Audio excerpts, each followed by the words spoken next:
lucky to have somebody that is from here to give us a little bit of the cultural enrichment of Glacier Bay 2. Give a warm welcome to Gary, our cultural interpreter.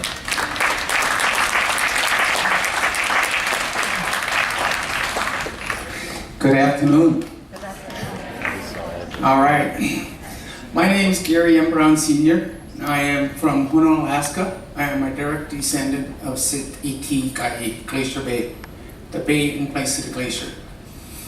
I am 100% Tlingit, and that means my mom was 100%, my dad was 100%, unless they lied to me. And what we start off with is a little bit of history I'm going to be giving you about, but before we start, we always want to make sure that you know who we are. And so I will do my introduction, and then I'll interpret to you exactly what I said, and then we'll get on from there. And it goes, Kunish Tisa Shrikas, Taktain Tan Dachkana Yakat, Sendu Kadi Dachkan, Kunish Tisa Kikash, Tukanadi Yaki Ayakat, Kuyades Irawadirawasa, Klikakinak Sakishas, Kunish Tisha Swahas, Take Wadi, Si Klain Irawadirawasa, Klikakinak Saslahas, Yadoin Kunish Tish. Yeah, when I was real small, I had to do it in one breath. But I told you that I am the grandson of the Daktain Ton and the great-grandson of the Shimdikadi. Then I reached out to my great-great-grandfathers, the Dakanuku. And I told you that my Dakanuku, my great-grandparents, are the Deshiton. And then I went and thanked them for preserving the land and teaching it on to my father so that he can teach it on to me, and I teach it on to my 3 boys. I have 3 grown boys. They're ages 39, 35, and 30. And then I have 5 grandchildren, 3 granddaughters, or 3 grandboys and 3 granddaughters. And they very well are starting to understand the language. And then I told you, in order for you to call my father, you'd call him Kuyates. Kuyates Irawadirawasak Klikakainaksakishash. You address my father properly by addressing him as Kuyates. My father is also an Eagle Bear, as well as I'm an Eagle Bear. And as you can guess right now, it is against the law for us to marry our same tribe. And this is what my presentation is going to be about. But to finish off my introduction, I also told you that my mother's a Tekwedi. My mother is also Eagle Bear. And I thanked her for giving me a breath of life, and I told you that my mother's Tlingit name is Shikane, and my Tlingit name is Yadawain. Yadawain means he's about to go run around and do important things, and don't get that name. Yeah, that's the first name that was given to me at birth. And then as I got older and start presenting myself and learning the culture all over again, and when I was growing up, it was forbidden for us to speak it and learn a culture. My uncle looked at it as a very big surprise, and he liked what he saw, so he gave me his name, Taha Ishi. And his is the man down by the beach. And he likes it, and so I uphold my uncle with this name. And then the third name I hold on to is a name that's been given to me by my tribal leader. My tribal leader is my brother Dan. He's older than me. And then I hold on to that. He's the one that gives me that name, and then when we have a special purpose to give it up, and then I'll give that name up, and then I'll be given another name to hold on to. Because our Tlingit names are used over and over and over again. They never die. And so with that, we'll start off from the very beginning. And like you heard the park ranger say, that we're here since time immemorial. And what they say by here, they mentioned 4 tribes. The 4 tribes that are out of it, originally from Glacier Bay, are the Chukinay people, the Eagle Bear, that's my father's people, the Wishkiton, that's the Eagle Shark, the Klakwan Ton, that's the Eagle Wolf, and the duck Dainton, that's the raven seagull. Those are the 4 tribes that are called Hunakawu, meaning they were always here since time immemorial. And that's where our stories start. We, on the other hand, I am Tekwedi, I am a Kwan. That means my tribe dwelled in another place before we came back and lived amongst the people. So we come back and you come into a time where we are called Haktu. That was the first name that was given our village before we turned Glacier Bay. Haktu means living amongst the glacier. That means from the very beginning, we followed the Grand Pacific Glacier down towards its route. And as if we lived in lawn houses. These lawn houses are A-structured buildings with covered floors that will seat and hold and house 74 people. They'd be all one tribe. Be all inside. If the house gets too big, you build another house and you dedicate it and name it. Our story starts back when the glacier came and pushed us out. Sit iti gai, the bay in place of the glacier. We came in and with the A-frame houses, we go back and we go a little bit history with our young woman. This is where the story starts off, with the young woman and her grandmother. To back up, to elaborate a little bit more, when you became your teenagers, when you came about 13, 14 years old, you were turned over to your maternal uncle or your maternal aunt. And they brought you up into manhood, into womanhood. Because it was known back in that day that parents were always too soft on the children, and it was all about survival. So you're turned over to your uncle and your auntie to bring you up into manhood. And that's what was happening. And there's also a taboo for young women to see themselves turn into young women, and they have to have a structure all by themselves. This young lady's name was Costine.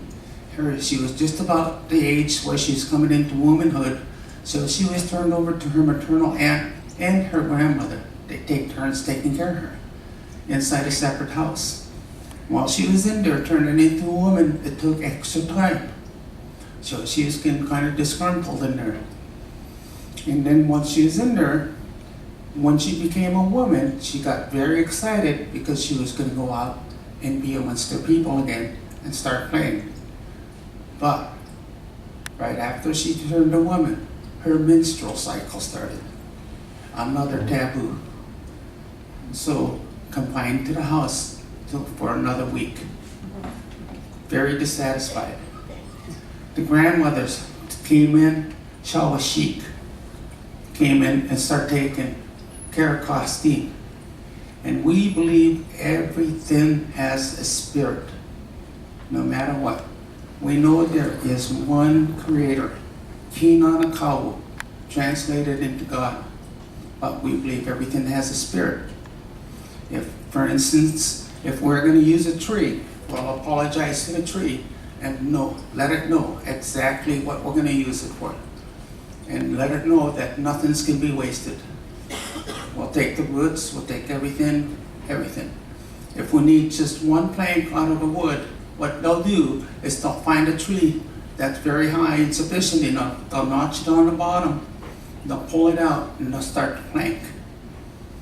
And then, as they get up to the desired length, they'll cut it off, and then they'll move to the next tree to get that plank, so that all the trees remain alive.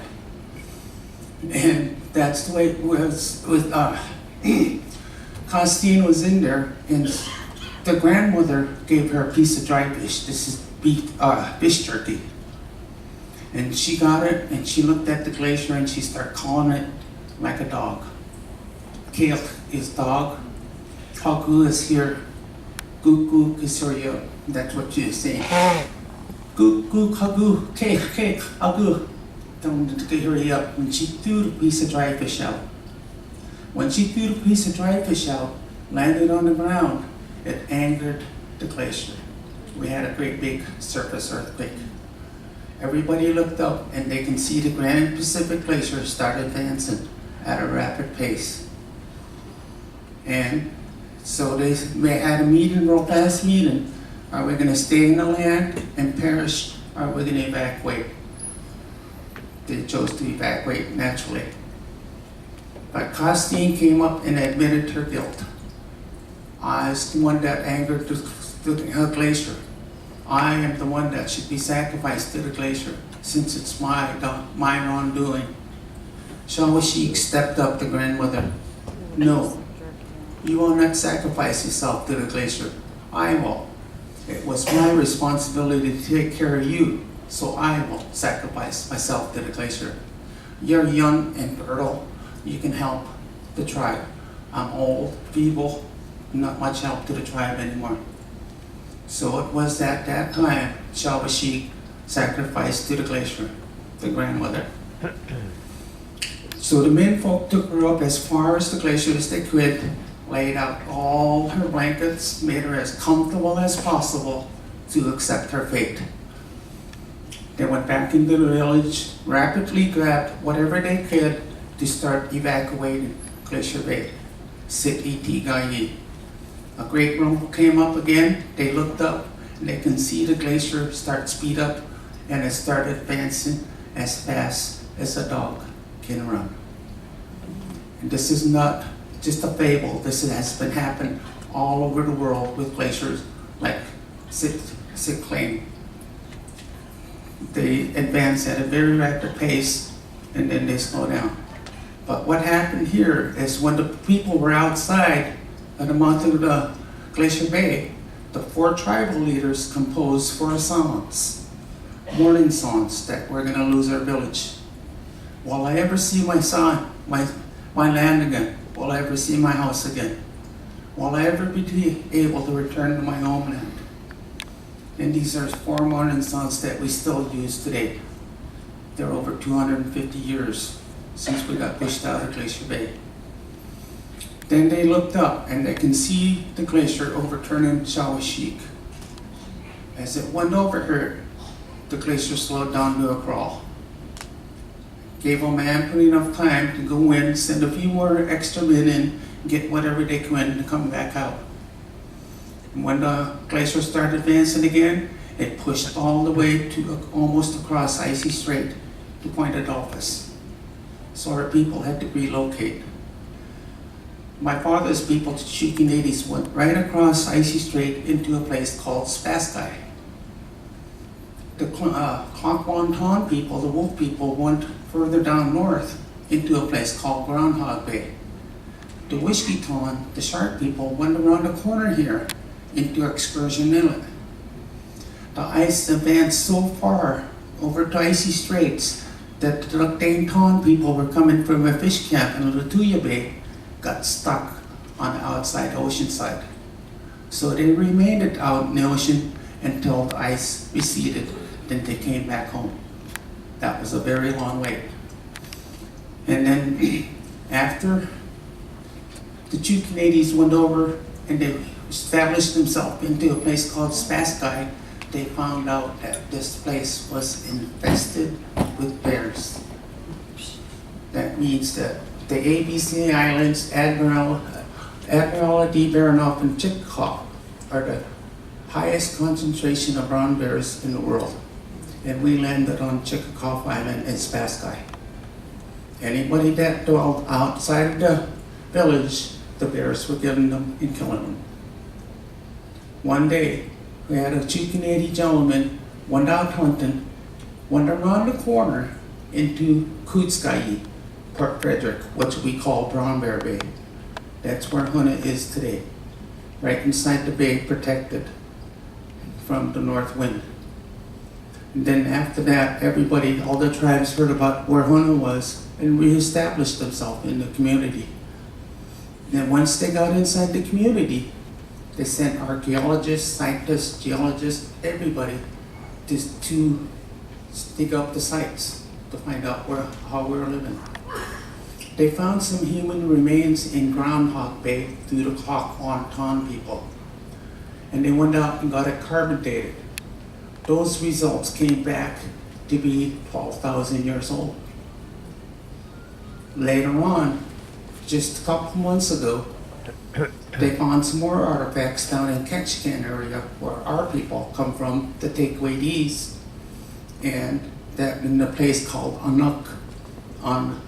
Inside the, you look it up, it's UNUK, Unuk. In reality, it's supposed to be Unuk. They can't say Unuk, so they put it Unuk. And it translates into a place of beautiful dreams. And we got pushed out of there through homesteading. We didn't have the piece of paper, so we had to leave that place. But getting back into the story, Costine was in there. Costine ended up in there. And then inside Huna, when the bears were pulling them off, they reestablished in Huna. And the Chukinades, my father's people, ended up with their house too big already. So they had to build a second house, dedicate it and rename it. And it's a 3-day ceremony. So they go to the medicine man. The medicine man goes into like a 3-day trance, a fast, and comes out with a name. When he came out of the fast, they asked him what they're going to name the house. And he told them Coots Hit. Coots is brown bear, Hit is house. Brown bear house. Everybody got an uproar. Why do we need to make peace with the war? Why do we need to honor the bears when they're killing our people off? And the medicine man told them that he spoke.